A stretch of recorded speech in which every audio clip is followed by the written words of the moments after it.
Здравейте, продавам си Grand Cherokee 2007 мотора, 2002 Quadra Drive. Ще се опитам да направя подробно видео за всичките му болешки, тъй като ми е писано да купувам кола втора употреба и да излизат някакви скрити неща. По-добре да съм честен към вас, така хем няма да има някакви скрити неща и ще може да си предвидите разходите. Цената е такава, предвид нещата, които трябва да се правят по джипа. Знам, че запазени екземпляри от модела са някъде около 10-15 хиляди нагоре, ако е напудрен.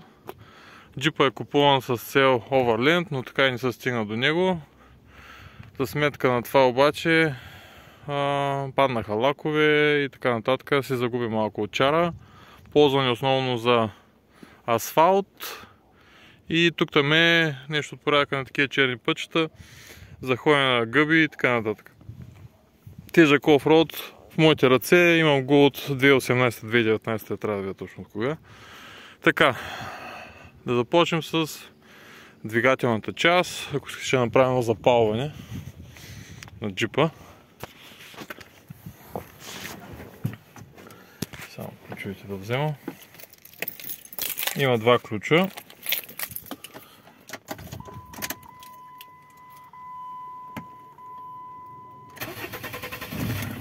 Ето, не пали чак толкова мудно.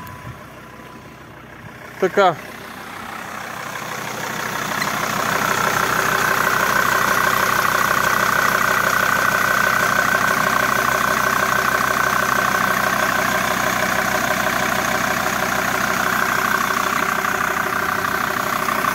Сравнително нормална работа. Тук са леко омасени с нафта или не знам. Чакайте да го гася, да може да се чуваме.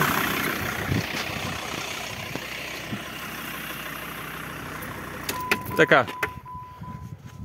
Ще се опитам да изброя всичко, което знам за джипа.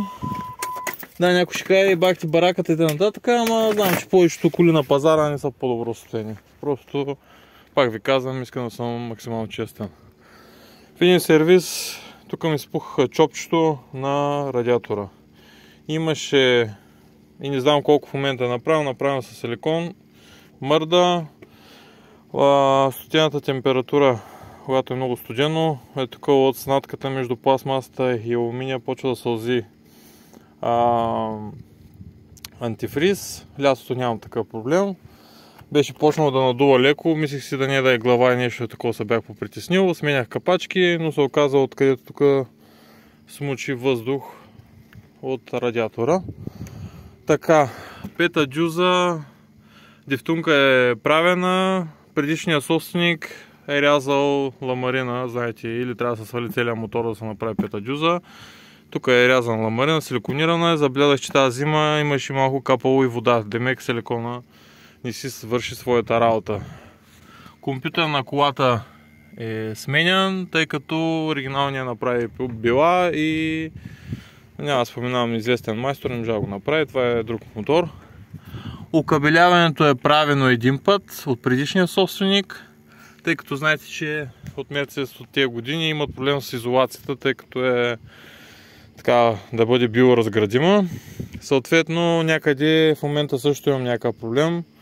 Някой кабел, че някъде се опира и от време на време, когато се движи джипа, отнема ми гъста за част от секундата, светва чек енджина и пак продължава. Изписва 4-5 грешки, ще гледам да кача скриншот от диагностиката ми да видите за какво става въпрос. Но не е това, което пише, просто някъде има проблем. Не съм го карал. Пак ви казвам, продавам го така, защото не ми се занимава, имам достатъчно коли. В момента електричка съм си купил, друга ще взимам, така че това е, което се предлага. За да не да влагам пари, да дигам цената, който иска да си го направи. Така, гумите са 23-та година, на много сравнително малко километри са. Не знам дали имат 10 000 км изобщо. Слагани са 24-та година, нищо, че дота е 23-та. Grip Max, китайски, предните ми бяха такива, много съм доволен, зиме лети ги карам. Така, по интериора, захабено воланче, тук скъса на кожичката. Тук скъсана кожа, щупено копченце. Джипа върви с... Има си някаква медия. И тази медия, чакайте сега да я покажа. Като натиснете това.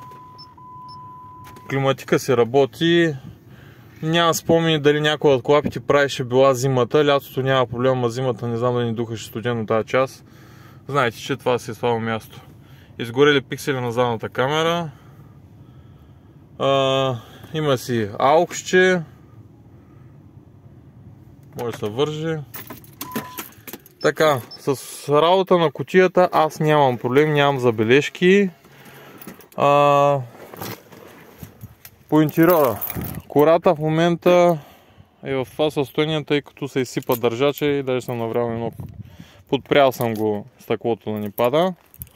Огледалото червяка изтърва на това. Друго. Чакайте да помисля.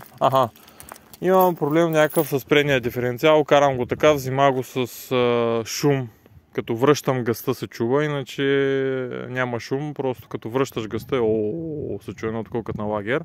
Спомен е лагер на пиньона, поне това, което четох. Но така го карам 4 години, не се е засилял шума, но със сигурност в един момент ще трябва да се прави това нещо. Знаете, втора употреба, 500 лева на късмет. Цял мост, става не става, иначе ако трябва да рециклирате диференциала си е скъпичко. Сложиха ми някакви при по-гъсто масло, не е това мопърското, тъй като имаше и парченца стружки заради луфта явно в лагера. Поне така ми каза, аз не съм го виждал. Тук пак наляха някакво друго масло, защото казаха, че може да просълзи семерите на полоските. Тя не мога да ви кажа, майстори не се занимавам с това нещо.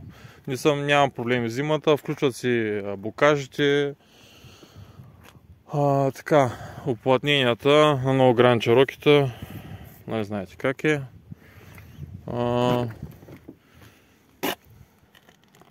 Че на задна седалка бих казал, че е доста запазен.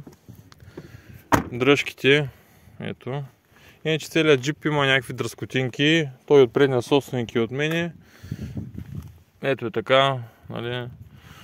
Деца вика, колата не е за кафеджийка. От тук, където не съм измила често джипа, е тръгнала някаква ръждичка. Ето тук, но е сравнително повърхността, може да бъде спряна. Сравнително джипа долу, то няма да се види, дори и да ви го снимам. Няма някакви фрапантни, даже бих казал, че няма никаква ръжда. Тази гъвкавата връзка е правена и сменя, защото издишаше. Отзади лястовицата е преправена с полиуретанови тампони. Мисля, че на снимката ще се вижда. Отпреди, мисля, че е с джойнтови. Това панхард, не знам как беше. Я вече забравих как се казва. Така както е, не е мит. Така ви го снимам, защото така ще го иземите, деца вика. Кочкарника е метален, здрав. Има кочкарник, защото на времето, знаете, товарен автомобил е бил. Не съм си играл да го сменям предназначението му, пак си е товарен. Но няма никакво облегчение в данъка, защото те промениха закона.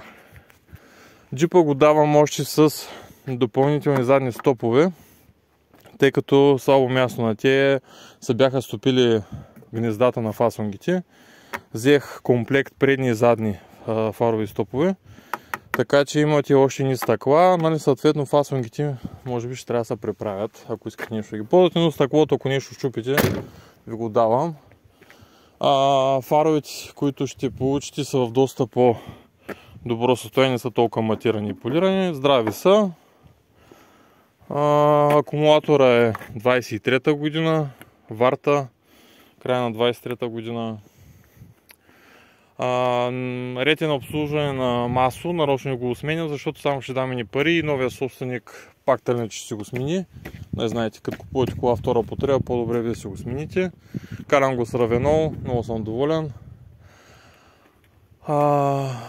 За мен не гори масло, нещо от порядъка, последно мисля, че 500-600 грама, ако изобщо е имало или няма спомен, нищо такова беше. Тъй като преди ми бяха препоръчали един титан, като го купих в началото, там не съм доволен и нямаше хубава работа, веднага го смених с равенол. С равенола няма никаква грешка. Така.